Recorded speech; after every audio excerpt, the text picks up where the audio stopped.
When we sit down, it's time for the conversation. And joining me today to have the conversation is Enock Monari, who is the managing partner at Nyanchoga and Associates. He is also a lecturer in financial accounting and economics at the KCA University. He has previously served as financial manager at Sun Power Products Limited, and he holds a Master's of Science, Finance and Economics from KCA University. Thank you, Enock, for making time. Thank you so much for hosting me. Okay, so the basis of our conversation today is just to find out the process of reopening economies and how can governments go about it.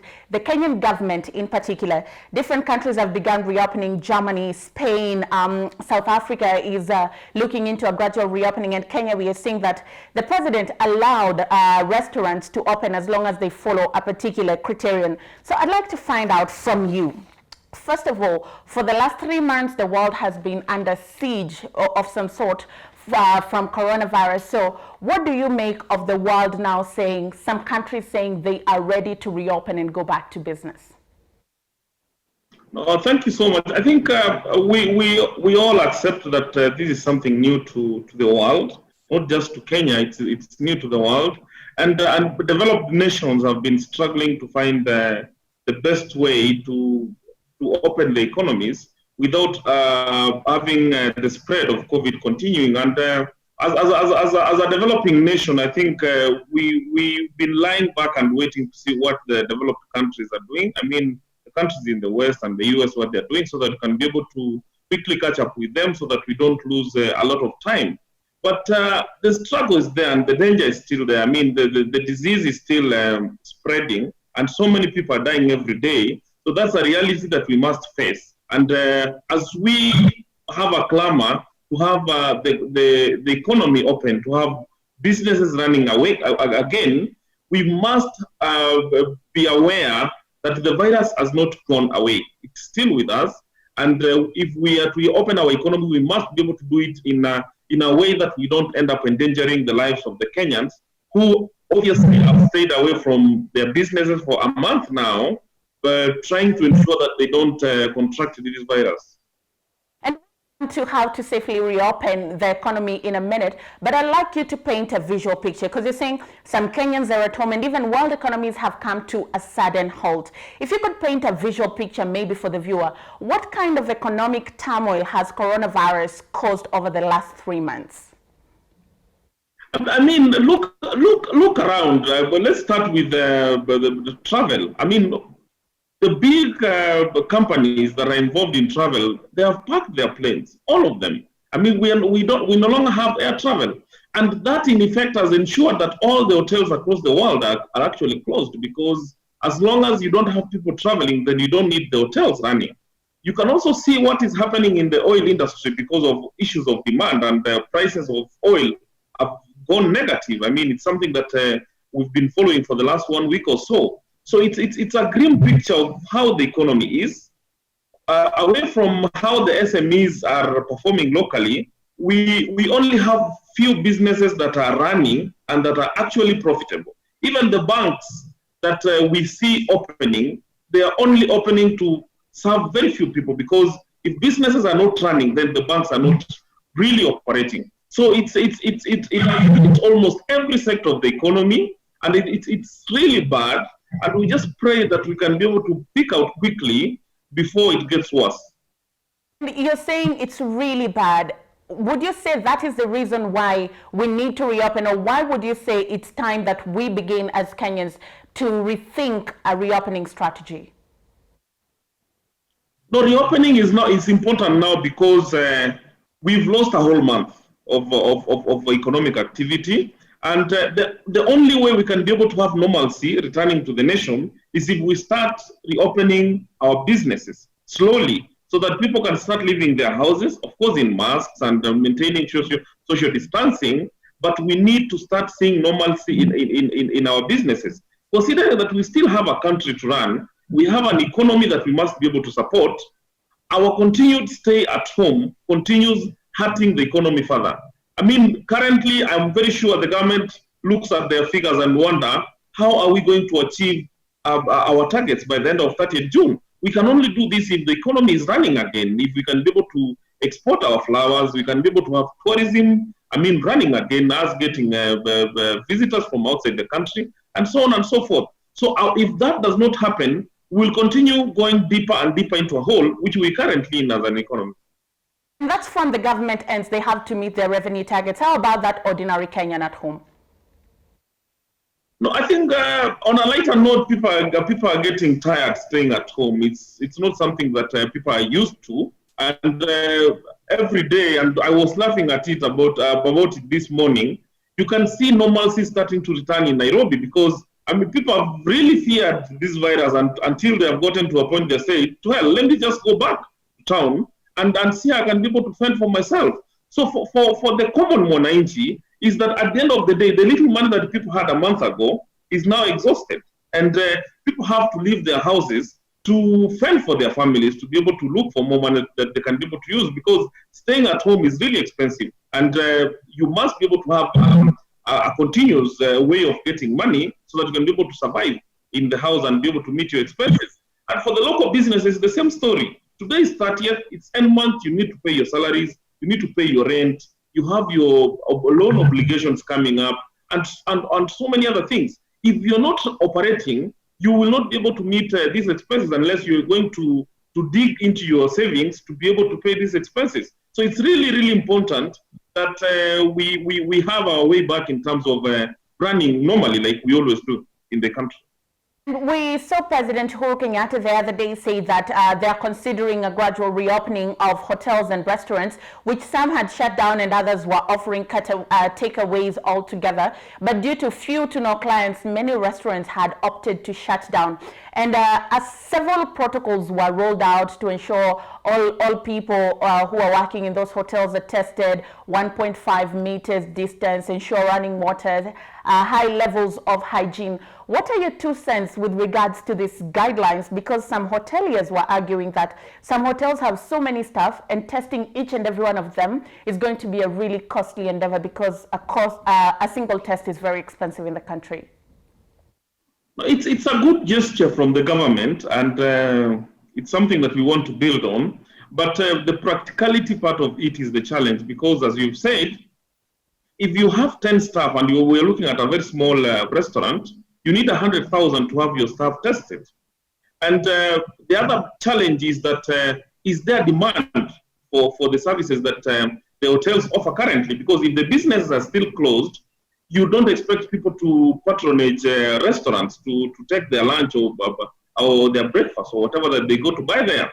So we have to look at the demand side of the products, and we also have to look at, is it possible for these hotels to be able to meet the stringent measures that the Ministry of Health has put in place so that they can be able to open? And personally, I still have a challenge with how practical it is for me to walk into a hotel in a mask, sit 1.5 meters away from my friend who we've gone in to have lunch with, and remove my mask, have lunch, but still share a washing basin and share a toilet with the same people in the hotel. Some people that you don't know, because currently we are operating on the basis that every single person you meet is infected.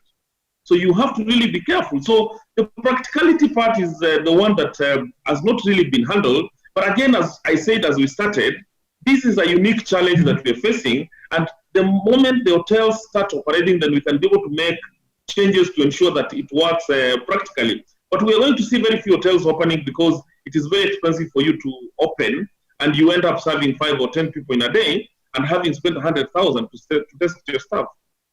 And you've said that hotels cannot operate in an island. They need other sectors to be able to operate and serve these people. So from where you sit, what are some of the other sectors that we should gradually begin easing back into the economy? You see, the government has not restricted SMEs from operating, and the government has not restricted businesses from operating. The only thing that the government has done is to restrict people in terms of time within which they can be able to operate. So nothing really stops small businesses from, starting to operate again. But again, those businesses need to have a system of transportation for their employees. So if you can be able to start working on the transport sector and try to ease the regulations that we had set on the number of people that the vehicles can be able to carry, and how safe that can be able to be, for the people, then we can be able to start people streaming back to town and the business is operating. And again, the government has to realize that as small businesses cannot operate if government offices are still closed. Because if you go to the Ministry of Lands, it is closed. If you go to Sharia House, it is partially open. If you go to KRA, it's partially open. And Treasury and all the government offices that we visit every day. So the government being the biggest consumer of what we offer and being one of the biggest spenders in the economy, they need to look for a strategy to start opening government offices so that then we can be able to see people starting to streaming to get those services and businesses also operating. And speaking of small and medium enterprises, the government tried to inject liquidity in the market by introducing the tax amendment law that was saying Kenyans who earn below 24,000 get 100% tax relief. Those who, the rest of us were, or rather the rest of Kenyans will be getting 5% from 30 to 25. And we also saw businesses get some tax reliefs there from 3% to about 1% VAT and also pending bills. How will this law help ease the burden of the current economic turmoil that businesses are going through? No, I want to start with the last item you mentioned, that is pending bills and tax refunds. That is really critical because the only way you can be able to have the businesses easily coming back to life is if you can be able to get them some money in terms of cash flow.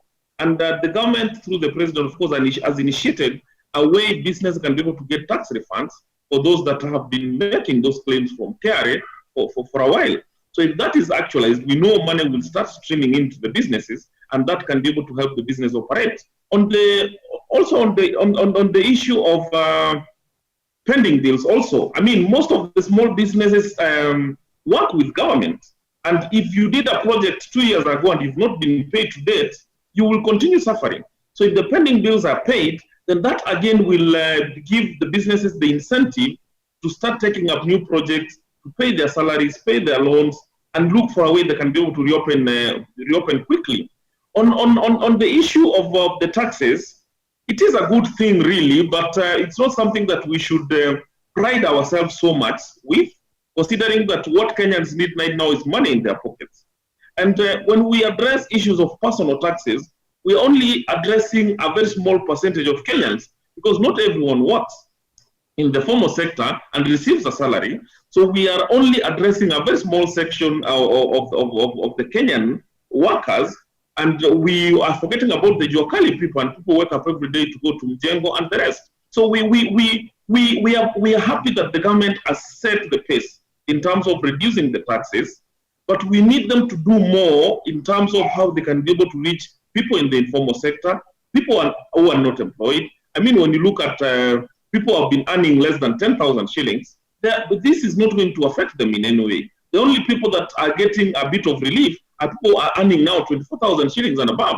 And also on the issue of corporation tax, the reduction is a good thing, but still is something that we're going to be able to see the benefit in a long term because, I mean, it's corporation tax. We only pay that probably a year or in 4 installments. So it's not something that can give you cash, can give business cash immediately in their pockets so that they can be able to use. But it's a good thing, and it's something that we've not done before. So we still want to see how that actually works going forward.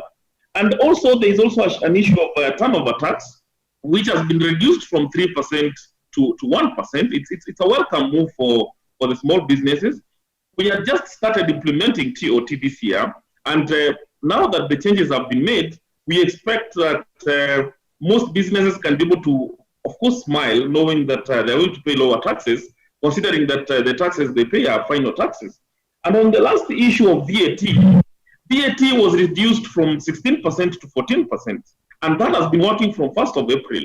What we are yet to see is reduction in prices in tandem with the reduction of VAT, because you could have automatically expected to see the prices of unga, sugar, and commodities that you normally buy in the supermarkets that are vatable to have reduced in price, even if it's 2 or 3 shillings. So we are still monitoring to be able to see whether that actually is actualized before the end of, as we start the month of May from tomorrow. you've mentioned sectors like the informal sector, the jua kali sector, and the informal sector employs over 80% of the Kenyan economy. Yesterday, when the Kenya National Bureau of Statistics was releasing their numbers, over 700,000 jobs were created by the informal sector. So what more can we do, or the government do, in terms of incentives to ensure that the jua kali sector is back to the vibrancy that it had previously?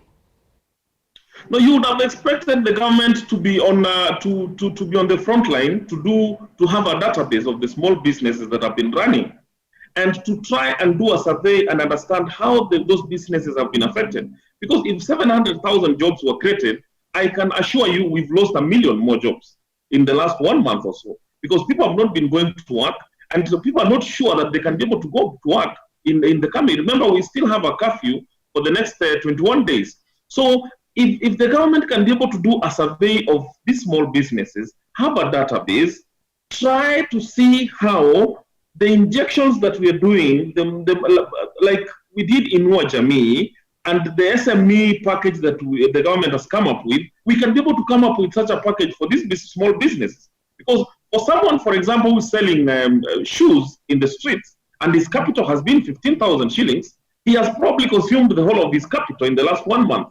So this person just needs another 15,000 shillings to be able to reopen his business and start selling like he has.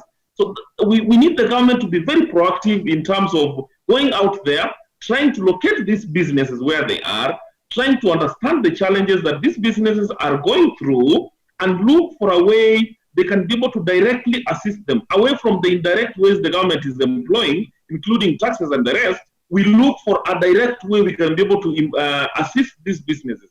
I can tell you, if the government does that, then we can be able to have a vibrant economy again going forward, because we really don't want people to stay at home after the end of May arguing that they don't have their jobs, or their jobs were closed and they're not able to go to work. How about at macro level, at the big corporations level, at people who might be wanting to look at Kenya and come and invest here? No, at macro level, you know, big businesses have complicated way of operation, and I can tell you, whatever effect that we have, most of them will be able to absorb that. Big businesses will be able to absorb that, and they can be able to quickly start operating once this is over. That's why you've seen most of them have gone for salary cuts, so that they can be able to save some money. And some of them are trying to get waivers of rent from their landlords, so that they work on their fixed costs and ensure that as they open, they can be able to quickly start operating and start making money to pay those expenses. And for the investors, I think people should not shy away from investing in Kenya. What I like about the period that we've had, the COVID period that we've had, is that we've discovered our abilities as a country. We've discovered the things that we have been shying away from doing for a very long time, and yet we actually can be able to do them. For the first time in a very long time, for the 30 plus years some of us have lived in this world, we've never seen the government this active. We've never seen polytechnics, we've never seen county governments working an extra mile to ensure that we are getting masks, we are getting ventilators and all those things. So we need to be able to build, and those are new opportunities for businessmen that have actually sprouted in this economy, and for the people who can be able to take advantage of this, they can be able to make a lot of money and create jobs going forward. So there is a bad side of COVID, and there's a good side in terms of opportunities for investment. As we almost come to a close, I want to know, why is it important that we go back to business as normal as soon as possible? It is very important because the monies that we saved as we started this have been exhausted. And every single day as you wake up, you spend. And if you spend and you don't have a revenue stream, then you are bound to get exhausted financially. So it is really important at a personal level to be able to start going back to work so that you can be able to feed your family. It is important that schools be able to open so that suppliers of stationery and food to these schools can be able to continue their business. It is very important that we have all the businesses running, tourism operating, because the government called Kenya needs to collect taxes so that they can be able to meet their loan obligations, they can be able to pay their salaries, and they can be able to have some money for development. So if we really need the year 2021, 2021, which is starting on 1st July, to be a successful year, if we still need our economy to grow by 5.4% in the coming year, it is really important that we end this financial year for these 2 months at a high by ensuring that in a small way businesses are operating, and we can be able to look at ensuring that by July we have everything back to normal and life continuing as it's supposed to be.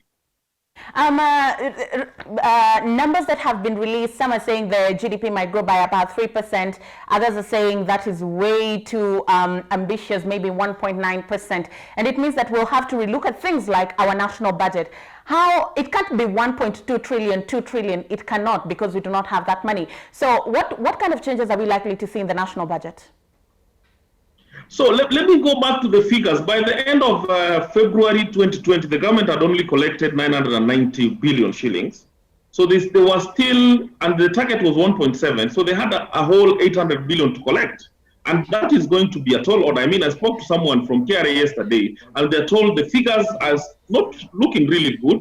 So if we end up with a shortfall of between 300 and 400 billion shillings, the CS will have no option but to be able to adjust the budget downwards, considering that the countries that we've been relying on in terms of getting bilateral loans are also suffering, and they may not warm up into giving us new loans. So we may have to adjust our budget downwards slightly so that we can be able to fit in the current circumstances, and we may have to survive with a slow growing economy for another year or so, and people are of course projecting at 3%. For me, I'm also saying it might be lower, considering how long we will take to reopen the economy. So for me personally, it's something that is not a challenge for me. What is important right now is our welfare as Kenyans and to start our normal life. All these other issues about how the economy will grow, at what rate, and how much we are able to collect, those are things that we can be able to handle at a later stage once we know that the COVID dangers are away and the people are back in operation. The fact that McKinsey, and you're also agreeing with them, are saying that the growth will be at 1.9%. Either way, we still have to take the 1.9% because it's what we have and it's what we can get.